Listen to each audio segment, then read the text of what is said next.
दिसंबर का महीना चल रहा था। वहीं रघु अपने परिवार के साथ एक छोटी सी झोपड़ी में रहता था, लेकिन ठंड इतनी थी कि घर के बड़े भी बर्दाश्त नहीं कर पा रहे थे। छोटे बच्चों की ठंड से हालत खराब थी। छोटी बेटी ईशा कहती है, माँ, अब तो कहती है कि ऊपर वाले सब देखता है, तो क्या उन्हें हम नहीं दिखाई दे रहे हैं? इस ठंड में हमारा गुजारा कैसे होगा?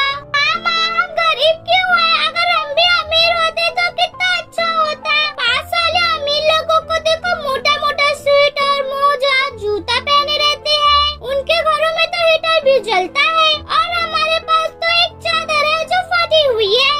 अपने बच्चों की बातें सुन संध्या दुखी हो जाती है कि उसके पति की गलती की वजह से उसके बच्चे को भी भुगतना पड़ रहा है। संध्या दुखी मन से कहती है, बच्चों, जो हमारे भाग में है वो हमें मिलकर रहेगा। ऊपर वाला हमारी अभी मदद नहीं कर रहा है, लेकिन एक दिन जरूर करेगा। जाओ, स्कूल के लिए देरी हो रही है। संध्या का पति शराबी था। पहले संध्या भी अच्छे से घर में रहा करती थी, लेकिन शराबी पति ने जुए में अपना घर भी खो दिया था, जिसके वजह से आज उनके परिवार की ये हालत थी। अपने पति को नशे की हालत में आता देख संध्या कहती है, अब कहाँ थे? कल से घर पे क्यों नहीं आए? तेरे साथ नहीं रहना है मुझे। पैसा मांगो तो दिया नहीं जाता है। हट मेरे सामने से, किचकिच मत कर। बच्चों की स्कूल फीस भरना है, कुछ पैसे दे दो। नहीं है मेरे पास। जो था पैसा मैंने उसका शराब पी लिया है। रघु अपनी हरकतों से बाज नहीं आ रहा था। वो शराब को पानी की तरह पिया करता था, जिसकी वजह से उसकी मौत हो जाती है।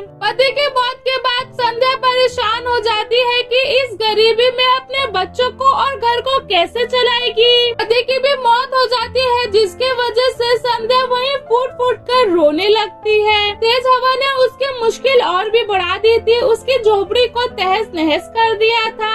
अपने बच्चों को लेकर वो रोड पर आ जाती है। माँ, हम कहाँ जा रही हैं? हमारे रहने के लिए एक नई झोपड़ी बनाना है। संध्या ने अपनी झोपड़ी तो बना ली थी, लेकिन वो अभी भी परेशान थी। उसने सोचा था कि लोगों के घर पे जाके काम करेगी, लेकिन बच्चे भी उसके साथ जाएंगे तो कोई उसे काम नहीं देगा। वो सोच ही रही थी कि पास से एक बुढ़िया जा रही थी। वो उसके पास आती है और संध्या से कहती है, क्या हुआ बिटिया, तुम जंगल में अपने बच्चों के साथ यहाँ क्यों रुकी हो? और ये झोपड़ी तुमने बनाया है? संध्या उन्हें सारी बात बता देती है। बूढ़ी काकी को उसकी बातें सुनकर उस पर तरस आ जाता है। बेटी, मैं तुम्हें ये पेन देती हूँ, इसे बेचकर तुम्हारा गुजारा हो जाएगा।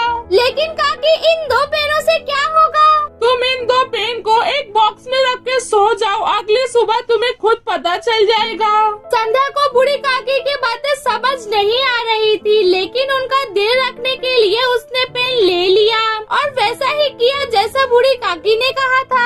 अगली सुबह देखते हैं तो बॉक्स में कई सारी पेन होती है। सब देखकर हैरान हो जाते हैं। संध्या गांव में ही पेन बेचने लगती है, लेकिन उसका पेन कोई नहीं खरीदता। संध्या अपने बच्चों को लेकर पास वाले रेलवे स्टेशन पे पहुंच जाती है। संध्या और उसके बच्चे सब पेन बेचने लगते हैं और उनकी पेन भी अच्छी खासी बिकने लगती है। पहले ही दिन उनका पेन अच्छा खासा बिक जाता है, जिससे उनके पास कुछ पैसे भी आ जाते हैं। आखिर की 2 पेन बचती है। उसे देख संध्या का बेटा कहता है, माँ, ये 2 पेन बची है, इसे बेचकर हम घर चलेंगे। नहीं बेटा, इसे नहीं बेचना है। इन 2 पेनों को हम बॉक्स में फिर रख देंगे, जिससे हमारे पास पेन और आ जाएगी और अब हम हर बार ऐसा ही करेंगे।